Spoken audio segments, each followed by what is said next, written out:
Adorer Allah suffit-il pour nous garantir une place au paradis? L'un des piliers de l'islam est d'être dévoué à Allah et de l'adorer. Et cette femme adorait son Créateur.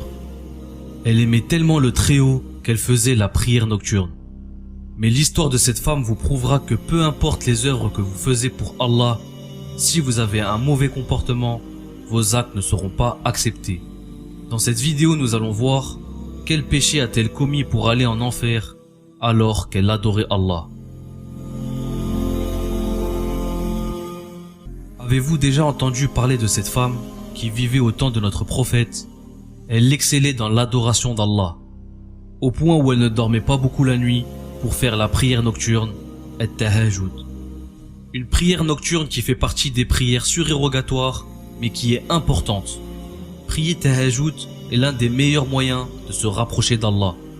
Notre Créateur a d'ailleurs mentionné dans le Coran « Et de la nuit consacre une partie avant l'aube pour des salades surérogatoires, afin que ton Seigneur te ressuscite en une position de gloire. » Le prophète sallallahu alayhi wa sallam a recommandé cette prière à sa communauté, car cette prière purifie le cœur, le corps et l'âme. Et cette femme connaissait les bienfaits de cette prière, au point où un compagnon interrogea le prophète à son sujet. Le compagnon se rendit alors chez le prophète pour lui dire ce qu'il a vu. Il dit « Ô envoyé d'Allah, j'ai remarqué une telle femme prier régulièrement le tahajjud. Je suis très impressionné par son attitude. » Et le prophète répondit à cet homme concernant cette femme, elle ira en enfer. En fait, elle fait du tort à ses voisins durant la journée. Cette femme ira en enfer à cause de son mauvais comportement. Elle ne respectait pas ses voisins et tenait des propos violents et insultants. Elle était difficile à vivre. Son entourage avait du mal à la supporter. Et ce comportement est fortement déconseillé en islam. Car dans un hadith authentique, le messager d'Allah sallallahu alayhi wa sallam a dit « Le jour de la résurrection, rien n'est plus lourd sur la balance du serviteur croyant que le bon comportement. Allah déteste tout être vulgaire aux propos grossiers. Cela signifie que le bon comportement aura la plus grande valeur aux yeux d'Allah. Le jour de la résurrection, Allah subhanahu wa ta'ala dira aux anges « Et arrêtez-les, car ils doivent être interrogés. » Cela arrivera après la première partie du jugement, celle au cours de laquelle Allah subhanahu wa ta'ala jugera les actes d'adoration. Lorsque vous faites du tort aux autres, cela diminue vos bonnes actions.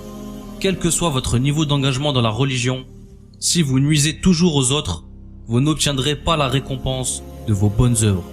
Lorsque vous demandez pardon à Allah, il vous pardonne pour vos désobéissances vis-à-vis de lui. Par contre, pour les torts que vous avez faits aux autres, ce n'est pas Allah qui vous pardonnera. Car si ces personnes ne veulent pas vous pardonner, ou si vous refusez de leur demander pardon, sachez que votre mauvaise conduite sera ajoutée à la balance de leurs bonnes actions. Dans le même temps, votre balance de bonnes actions sera diminuée. Il en sera ainsi jusqu'à ce que vous n'ayez plus de bonnes actions dans votre balance. Subhanallah. En tant que musulman, il ne vous est pas permis d'être désagréable avec les autres. Au lieu de cela, vous devez être un modèle pour votre entourage, celui à qui tout le monde veut ressembler. Mais comment avoir un bon comportement afin que je ne perds pas toutes mes œuvres et risque d'aller en enfer? Pour cela, vous devez être à l'écoute des autres, vous mettre à leur place et essayer de les comprendre. Soyez véridique et respectez vos engagements. Ayez une bonne parole et ne trichez pas dans votre travail. Soyez bienveillant envers vos parents. Soyez toujours prêt à aider les personnes en difficulté. Il est important pour nous d'avoir un bon comportement, car cela vous permet de donner l'exemple. Votre bonne conduite peut convertir des non-musulmans à l'islam.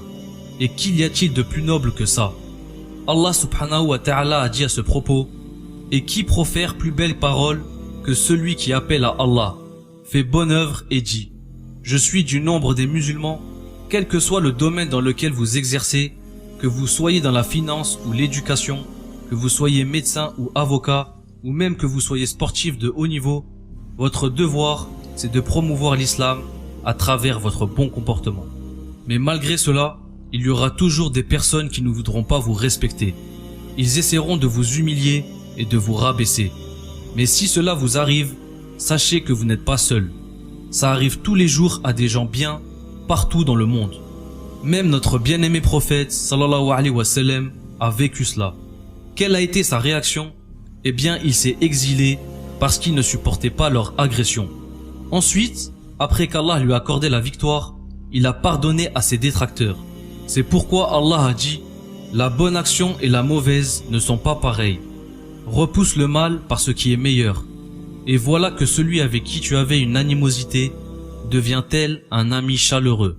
Si les gens vous agressent, répondez de la meilleure des manières. Allah subhanahu wa ta'ala a dit à ce propos: et si vous punissez, infligez à l'agresseur une punition égale au tort qu'il vous a fait, et si vous endurez, cela est certes meilleur pour les endurants. Sachez que l'islam accorde une grande importance au comportement. Lorsque vous lisez le Coran, vous verrez que plus de la moitié des textes nous enseignent l'éthique, la morale, la relation entre l'homme et Dieu, le sens de la vie, le développement de l'esprit critique, l'utilisation de l'intelligence et de la foi pour observer l'univers, les histoires des prophètes et des générations passées. Très peu de textes parlent de règles et d'interdictions. Allah Azza wa Jal l'a voulu ainsi, afin qu'à travers le Coran, nous puissions apprendre à vivre ensemble. Le prophète sallallahu alayhi wa sallam nous a informé à ce propos qu'il a été envoyé pour rendre parfaits les vertus morales, c'est-à-dire pour rendre aimables les bons comportements. Allah a dit à propos de lui: tu as de très hautes qualités morales. Sachez que si vous êtes vraiment attaché à votre foi, vous ne pouvez pas blesser les autres. Le meilleur exemple est celui de notre prophète Mohammed sallallahu alayhi wa sallam. S'il se montrait désagréable vis-à-vis des autres, ou s'il y avait en lui une quelconque hypocrisie, pensez-vous qu'il aurait pu réussir sa mission? Allah subhanahu wa ta'ala répond que non. C'est pourquoi il a dit: c'est par quelque miséricorde de la part d'Allah que tu, Mohammed, as été si doux envers eux.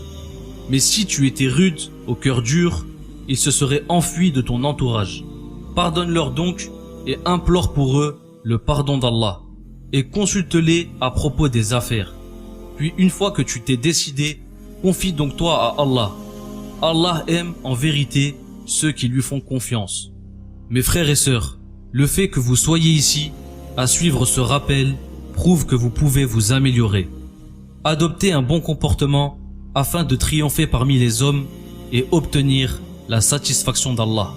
Si ce n'est pas encore le cas, ne désespérez jamais de devenir meilleur. Quelle que soit votre position, vous pouvez encore mieux faire. Si vous sentez que certains de vos comportements paraissent détestables, alors ne vous découragez pas et ne culpabilisez pas.